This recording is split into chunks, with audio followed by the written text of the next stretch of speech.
Hi, I'm Taryn Lupo from TarynLupo.com.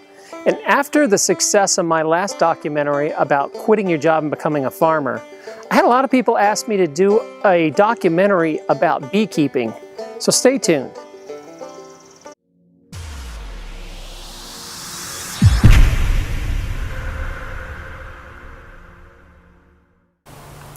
So I really didn't have a clue where to start. And I got pretty fortunate because I found a couple, Robert and Gloria, who were actually teaching a class at the 2015 Porcupine Freedom Festival, or PorcFest. The class was really jam-packed with just about everything you ever wanted to know about beekeeping. Here, take a little listen to this sample. So this is a picture of the mating flight. The drone has caught a queen from behind, he does his thing, and then he dies. The worker is always a female. The worker can lay eggs in absence of a queen, but they're all unfertile and will only become lazy drones. A worker lives about 6 weeks during the summer and 4 to 9 months in the winter. The worker bee has many roles in her lifetime. She starts out as a house bee, then a nurse bee. Next there are builders, storage bees, and guard bees, and finally she's out to fly around and forage. Robert and Gloria Lustig live on a small farm in Winchester, New Hampshire. That's a little south of Keene, New Hampshire. On their farm, they try to grow most of their own food, including chickens. And to guard their chickens, they got a baby goose named Lexi, who makes several cameos throughout our film. Flap your wings.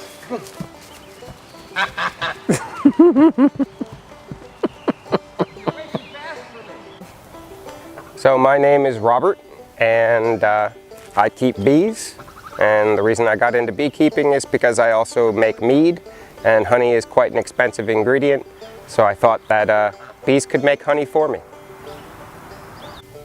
Hi, I'm Gloria, and I'm his other half, better half. And well, we got into beekeeping one day. I was at work, and he called me up and said, honey, find a place that has beekeeping supplies. And I did, and I called, and because he caught a swarm. And next thing, that was it. We pretty much got into beekeeping at that point. Well, he's primarily the beekeeper, but I've been, helping along the way with getting supplies and stuff like that. It's been fun. I love watching the bees and helping him going into the hive and inspecting and checking them out, and it's a lot of fun. The first year we didn't have honey, but after that we've been having honey, and extracting is a fun thing. It's messy, but when we reap the harvest of the hive and all the benefits of it, it's a great thing. European honeybees are actually very calm, and we as beekeepers, when we have an aggressive hive, we'll requeen and put in a calm queen. Many people say they're afraid of bees or allergic to bees, when in actuality the majority of the bee stings that happen in this country are because of yellow jackets. Since these bees are vegetarian, they only bring in pollen and nectar. They're not the ones at your picnic, but at picnics you find yellow jackets because they are meat eaters and they're extremely aggressive. A bee colony is primarily one queen, a whole bunch of workers, and drones. The queen is a female, obviously. The workers are also females. The drones are the only males in the hive, and their only purpose is to mate with a queen. They sit around the hive, they eat, but they do no work. So the bee colony starts in January. By February they are laying brood and eggs for the progressive coming up honey flow, nectar flow. The queen can lay up to 2,000 eggs a day, and the workers go out and collect the resources necessary to keep the hive going and multiplying. The nectar flow here in New Hampshire lasts from tax day, the 15th of April, until right about now, beginning of July, is when we're going into the dearth. The dearth is the time of year during the summer between nectar flows. There's a spring nectar flow and there's a fall nectar flow, but due to the dry conditions during the middle of the summer, there's not a lot of flowers blooming, and so the bees have less resources to sustain the hive. The queen cuts back on the amount of eggs she lays every day, and the hive shrinks for a short period during the summer, and then regains its strength going into the fall for the fall nectar flow. The bees bring in nectar during the two nectar flows, the spring flow and the fall flow, when things are blooming. The bees bring in the nectar from the flowers, they store it in cells in the hive, they fan it to dehydrate it, they transfer it around to dehydrate it further until it reaches its final location in the hive where it has, I believe, 15% water or less. Now it's honey. They cap it over and they store it for use later on in the winter. Beehive has many products, honey being the most obvious, but other things that come from a hive would be beeswax for making candles, for making soap, propolis, which is bee glue. They collect sap from trees and they use it for caulking the interior of the hive. Propolis, besides being used for cold sores, that sort of thing, propolis is used for the varnish for Stradivarius violins. You mix propolis and wax with alcohol, high-grade alcohol, and it produces a varnish that's used on violins. There's also a royal jelly, which you can buy in health food stores, super high nutrients. Pollen is brought in to feed the babies, but pollen can be harvested at the front of the hive, and you can buy it in health food stores. It's very high in vitamins and nutrients.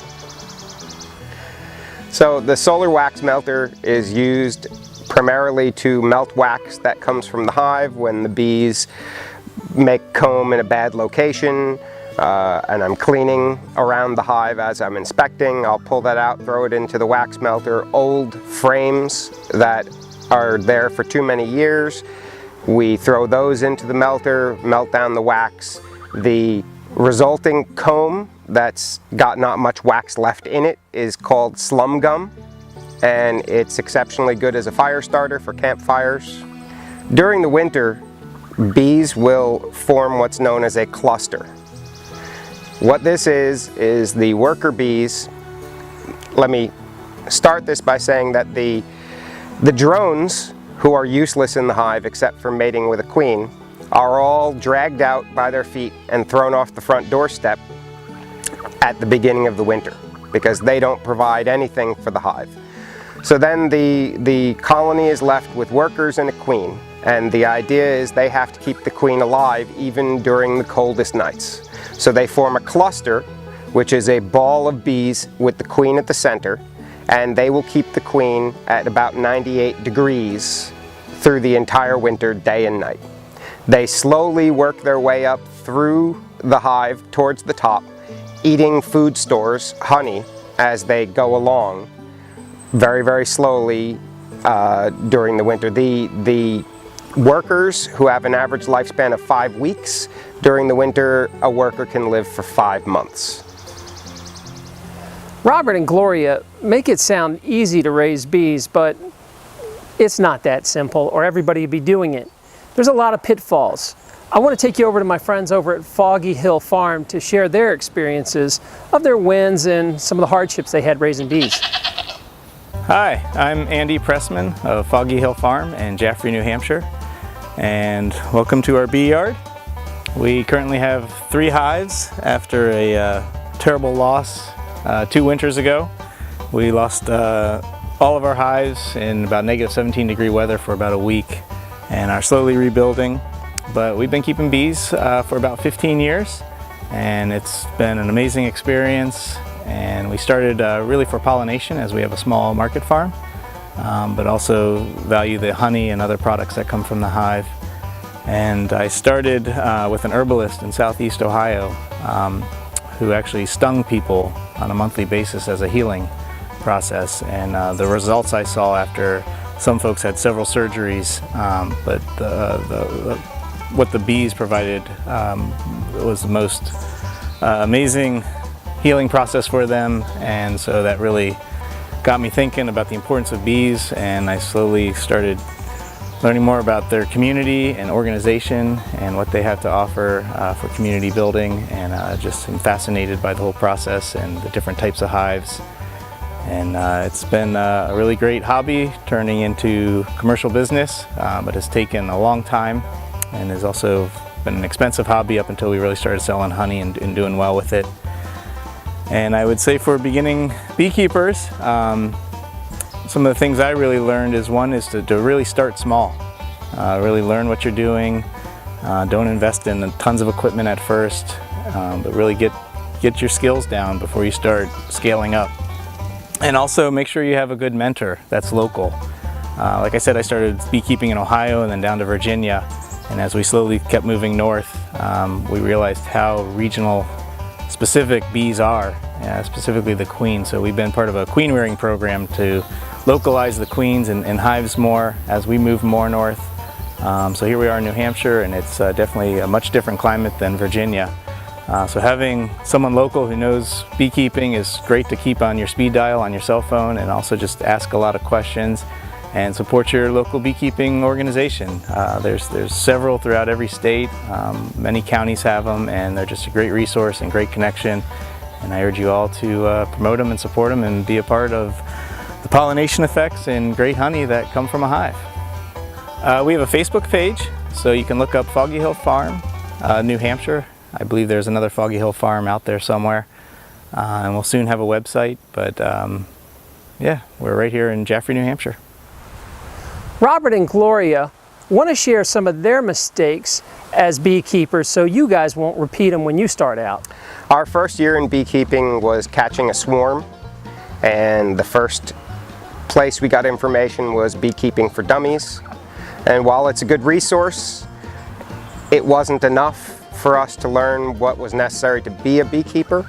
And it was finally when we joined a bee club, and we had the fortunate opportunity to speak to people who had been keeping bees for 10, 20, 30, 40, 60 years, that we could ask them questions and they could help us out with any issues that came along. Once we had that resource of other people to speak to, that's when we started actually producing honey and having hives that could survive the winter. Our first year when we caught a swarm, our primary mistake was we didn't requeen. Why this is important is simply because beehives multiply through swarming. And swarming is not the thing you read in the media of bees attacking people. The hive, when it decides it's time to split, the old queen will signal the workers to create new queens. These are called supersedure cells. They'll create new queens. When those queens are ready to be born, the old queen will take half the workers and half of all the food and the pollen, and she'll leave with them to find a new home and create a new colony. The key word here is it was the old queen that left with all these things. So when you catch a swarm, you don't know how old that queen is. And I believe that in our first year of beekeeping, the old queen died after we put them into the new hive. We should have requeened, we should have bought a new queen and installed her and gotten rid of the old one. We would have had much more success. Our main objective with our bees is producing honey, which we use to make mead. But aside from saving the cost of the ingredients, you can sell natural honey for $14 a pound in this area. You can sell the pollen, you can sell the wax, you can sell numerous products from the hive to make money. And really, when you get into a money-making venture, the real key is queen breeding.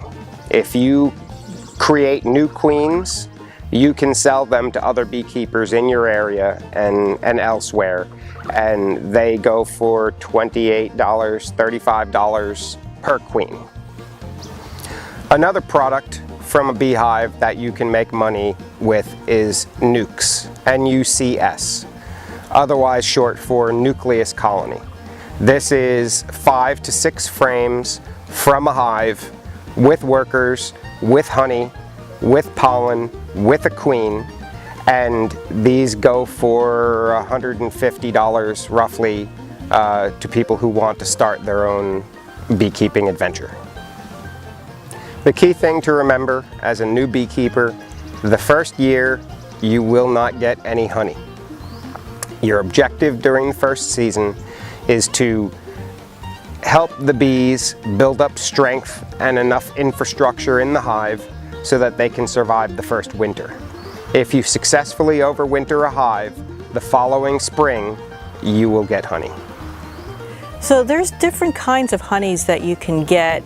Basically, it depends on where your flower sources are from. Most honey that the backyard beekeeper will produce is called a wildflower honey, because you don't really know what source your flowers, your bees are getting their nectar and their honey from. You can get specialized honeys like clover honey, orange blossom honey, and buckwheat honey, because the beekeepers will put their hives directly in the middle of an orchard or a field with clover and stuff like that. But you can get all kinds of different specialized honeys depending upon where the flower sources are from. So honey never goes bad. I mean, they found honey in the tombs of Tutankhamun that was thousands of years old, and it's fine. Honey naturally crystallizes, and as a result, what you can do is you can seed your honey with crystallized honey and make what is called a creamed honey. And it's great, and you can spread it on bread and muffins and stuff like that. It's an awesome thing. You can also, honeycomb is another thing that people do.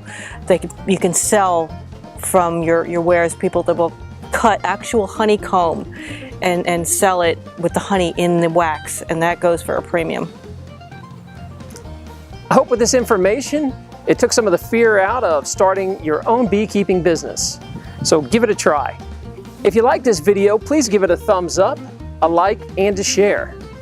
Also, you can find my unlisted and private videos over at terranlupo.com. So go check those out. You won't see those anywhere else. My